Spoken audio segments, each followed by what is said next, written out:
G'day and welcome to my video. This is the brew day video of the AI IPA. We are here today doing the AI beer, and I've just got my water in here, about to transfer some over to my HLT. It's all 50 litres, it's heated up, ready to go. A little bit extra as always. Let's get into it.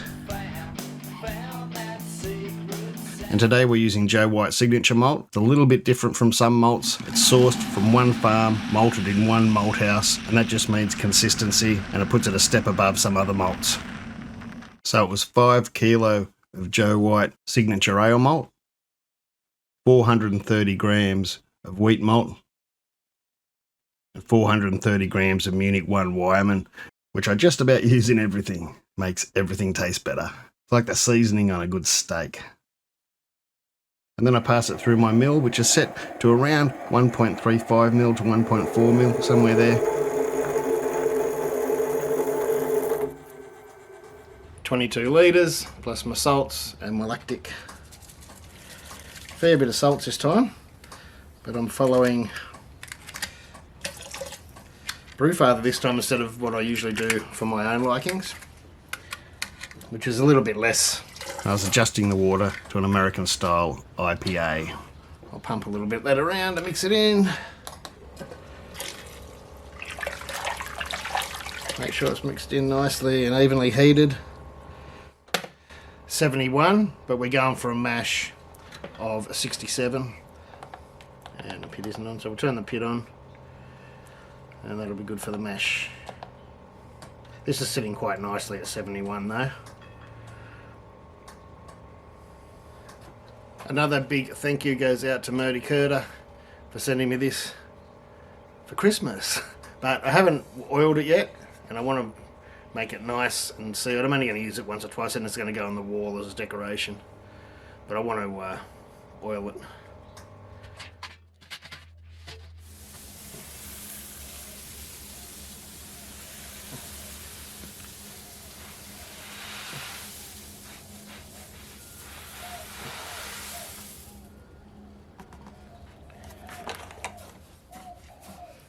For the beginners, don't worry that that's still going to say 70 or 71, because up in the top here is going to be a lot cooler. That's the whole idea of the strike temp. You start a little bit warmer and you put the cold grain in, and of course it's going to drop the temperature of the water.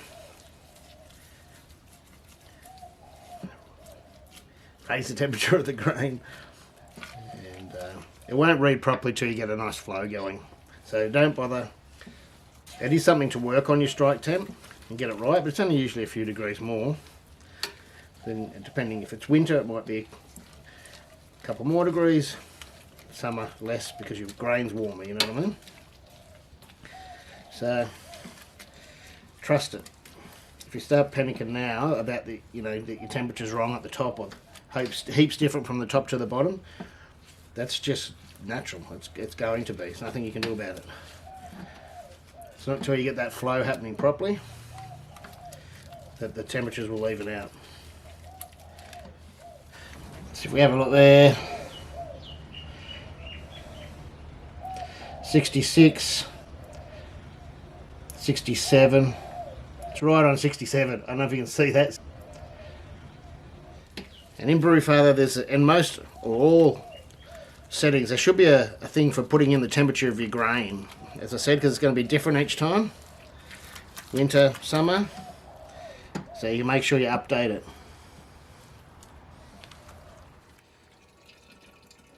I mashed at 67 degrees for 60 minutes and mashed out at 76 degrees for 10 minutes. It was quite a smooth mash, no problems at all.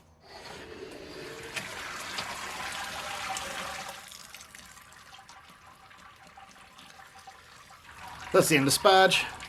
Not much to see here. I'm going to let this one, of course, drip out for a while until it stops dripping. But we'll pull it off and we'll see how much we got. So I guess the main thing we want to do is get the levels. I haven't put it to boiling this time. Like sometimes while it's sparging, I'll crank it up to nearly boiling, like 95 or something. But then it all ends up foamy and it's a bit hard to see. But we are at 80 degrees. And I just wanted to check the exact level we're at. And this is good for all your numbers. It's good to take notes of these sort of things. And you might not be able to see it there, but we're at 32. We're right on 32 litres. And funnily enough, 32 litres is exactly where we used to have to be for my boil pot when I had my 3V system. And yeah, so it's the same here. Now I'm just going to check that against what Brewfather says I should have. And this will need a good mix before I take a reading. I could have had the pump on, sort of giving it a recirc. Is that on? Yeah. Just to make sure it gets mixed up, then we can take a reading and get an accurate reading. But we'll go and have a look at the amounts. Alright, so we're into the brewing section of Brewfather, which is a pain. I'd rather just look at the recipe section, but anyway. Now it said boil volume of 3275. We are a little bit under that by 750 ml, but we're not going to add that water yet. We're going to hold off and read it and take a reading and see if our pre-boil matches this. Then we'll decide whether we're going to put water in or not. Get a nice read. So we were 1049. So we can go over into the tools over here. We're a bit high. It's saying we should be 1046 pre-boil. So we're 3 points higher, but we're a little bit lower on water, but that's okay. Let's just go over to the tools. And here we have the gravity, and we can go, current gravity was 49. Wanted gravity was 46. Current volume was 32 litres. So we need to add 2 litres of water.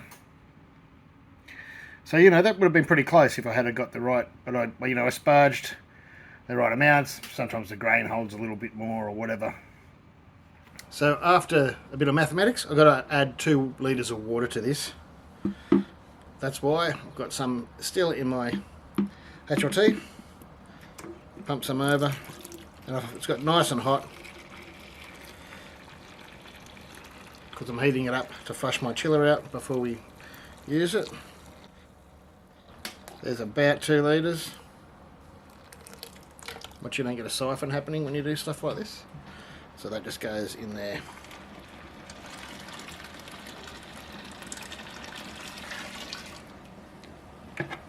Now we've hit the numbers perfectly. Those calculators are great. If you've measured everything right, those calculators are spot on. So I can trust that there. I'm not going to take another reading now. I can trust that that's at about 1046 now. We'll bring it up to the boil. And let's go. I'm going to call that a boil. Got 30 grams worth of Simcoe for 60 minutes.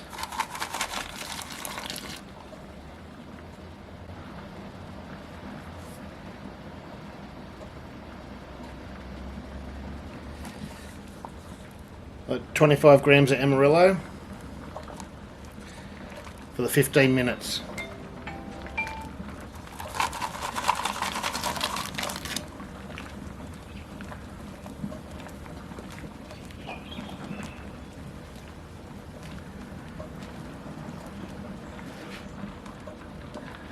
The last 10 minutes I'll throw in some yeast nutrient, some Werflock and a bit of PVP. PVPP. I'm going to put the whirlpool arm in.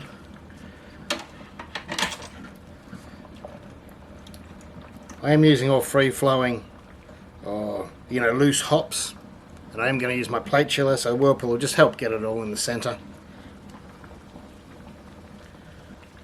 You can do it with just stirring. Really only takes about less than 30 seconds of stirring, and leave it at the end of the boil, and it'll make a good cone. But we're just about at flame out, and I have the Cascade 25 grams. I'm going to use them like whirlpool. Alright, that's it. So off.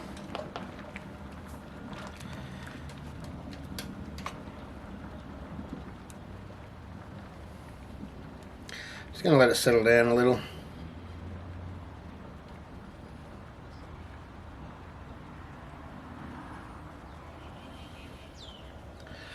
like always.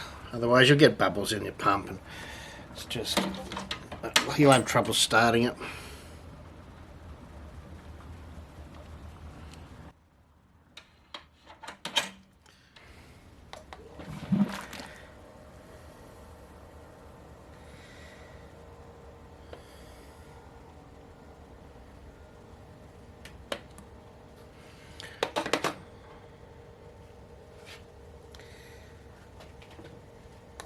Looks like it's going.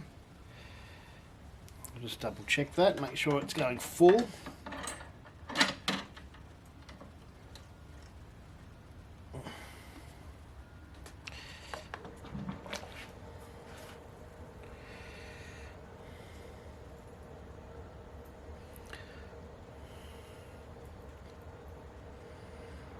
Oh yeah, we're going nice and strong now.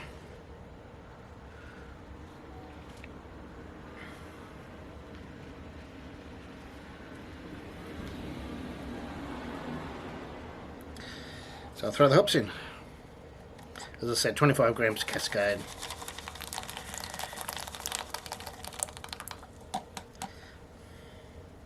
It doesn't seem like much, but we've given it a lot of flavour and a lot of business. This will give it a little bit more flavour and a little bit of aroma, and we'll dry hop it later anyway. Going to be a nice old school IPA.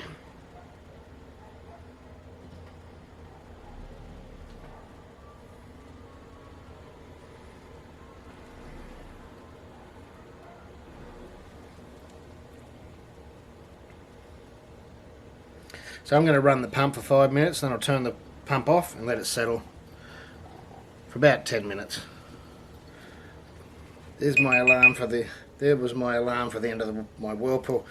It looks different because I've spun it around because my chiller and fermenter are on this side, and I needed the output over here. So I'm on wheels down below, and I can spin the whole thing around. So that's what I did. So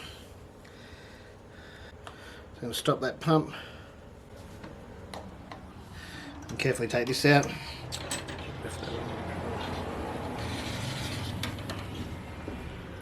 Let it rinse. This is for the chiller.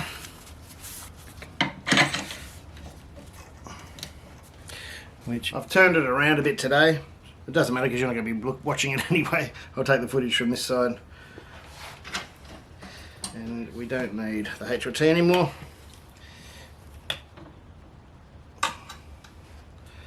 This can get out of the way.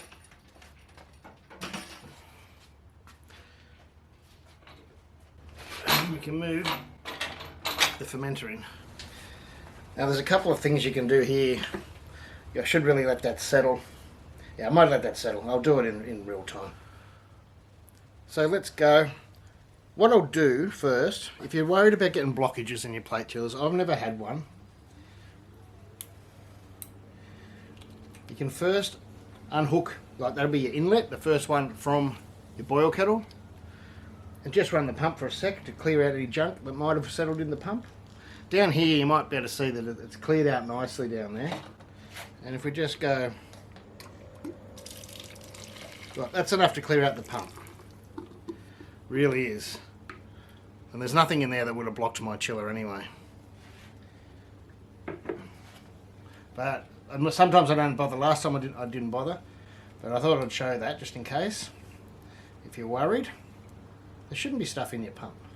Don't run your pump while you're boiling.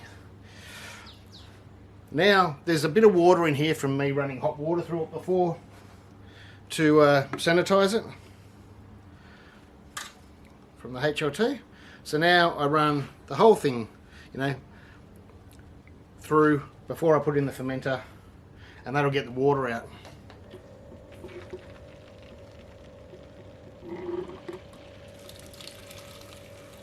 Alright, there you go, that's enough to get the water out.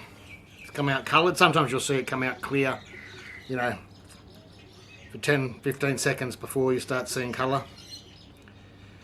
It was only water, nothing else, the same water I brewed with that was in the HOT. Now we can put this into the fermenter.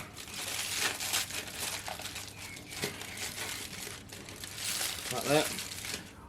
I don't bother taking the whole lid off. I'll just go in through one of the ports That way you can test your lid seal before you ferment. When you've got sanitizer and you're running sanitizer through your lines, you can adjust your lid seal. If you've got beer in it or wort in it and you're trying to adjust the seal, it can be a bit of a pain and a bit stressful because you know you're trying to get it closed up and clean. So that's a really good way of doing it.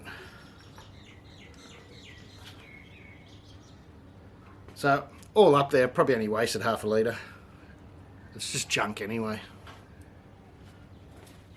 I'll go and turn the hoses on. Watch out for leaks. The chiller's running now. Yeah, it's cooled down. You can collect that water of course, and this is the fastest way, using less water. Alright, we're ready to go. I do have an output to slow it down. Slow it down at first. See what temperature we're getting. I have a reader here, which is a bit hard for you to see, but I'll switch over and use my phone as a camera in a second. And that's it. Let's go. Let's chill it. I will. Can you see how clear that's come up? So that's cleared out nicely. That was 5 minutes whirlpool and 10 minutes just sitting there, and it's cleared up very nicely. It's a bit hard to see. It's so shiny on top and clear. Pump on. Alright, there we go. It'll coffer and splatter a little bit. Let's start. I've got it right backed off here, so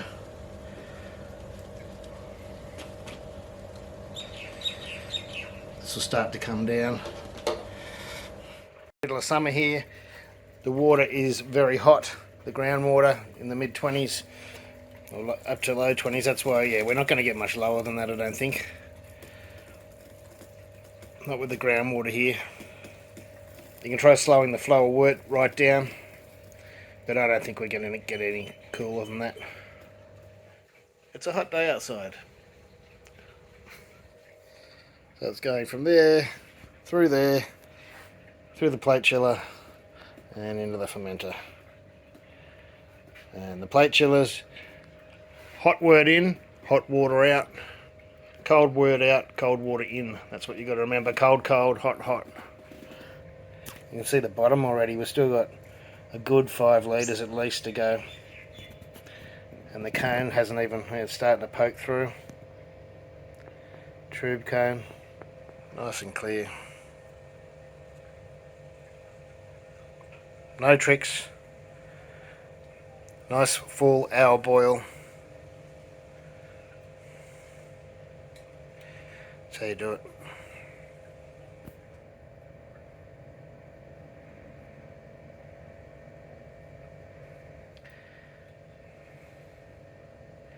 Nearly done. Depending on how much work we got, you could stop now. I'm not sure how much we got in there. We got a fair bit. It might be hard for you to see.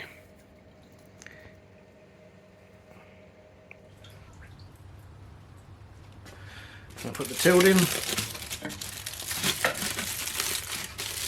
Now that's settled down. I haven't put the yeast in yet. We're just checking the temperature. I think it would be alright. So I'm going to ferment about 19 degrees. And we're at 21. So that's going to be fine to put in. The wort is nice and clear. It's a bit hard to see through that thing. It is crystal clear and not much junk. That's cold break, but you can see there's no, hot matter or anything like that. It's nice, clean, just cold break. I've just put this one in as well, just to, it doesn't run off this, it runs off the pill that's inside it, but that's just sort of backup. And yeah, and so yeah, you can see the built-in one's reading at 20.7 at the moment, and the pill, which takes a little while to adjust, is 21.3, so we're around that 21 degree mark for sure. So I can easily put the yeast in now, and it's set to 19. So I'm using 2 packs of Brew at 97. Some will say, why 2 packs? Well, it even says it on the label. 1 gram per litre. You need 2 packs. It says half a gram to 1 gram, but if you're being a miser and going the half a gram, you're just putting the yeast under that little bit more stress. So 2 packs is a good idea. I know it can get expensive. You don't have to do it, but take my advice when you can afford it, and it can make all the difference.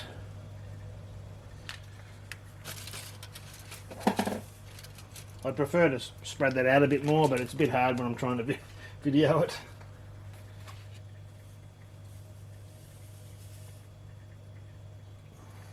There we go. There's a good spot.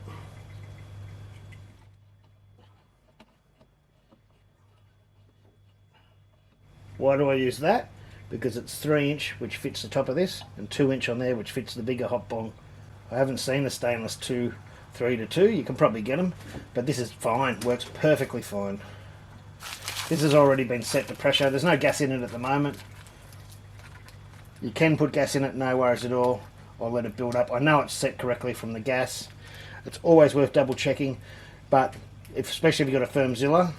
But these Nano X's and all these pressure relief valves, they only go to 15 anyway, so it's not going to get away from me even if I'd made a mistake.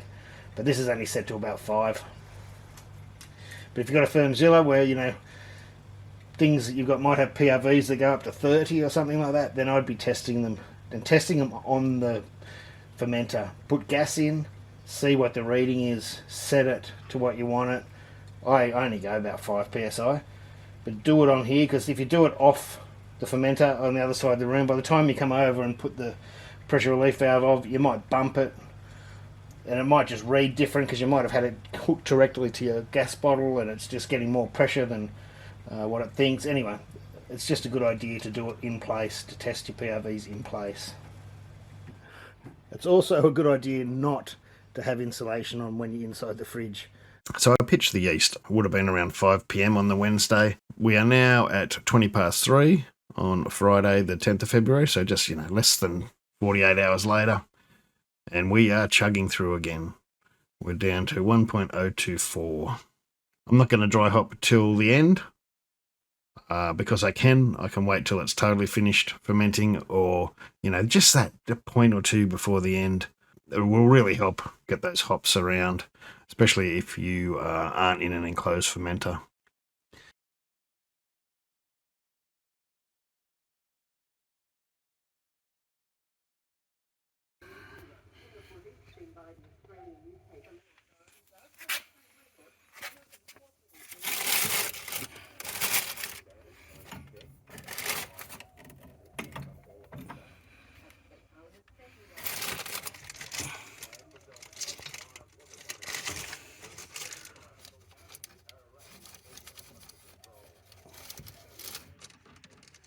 Normally you wouldn't do this one-handed, you'd catch it with the other hand.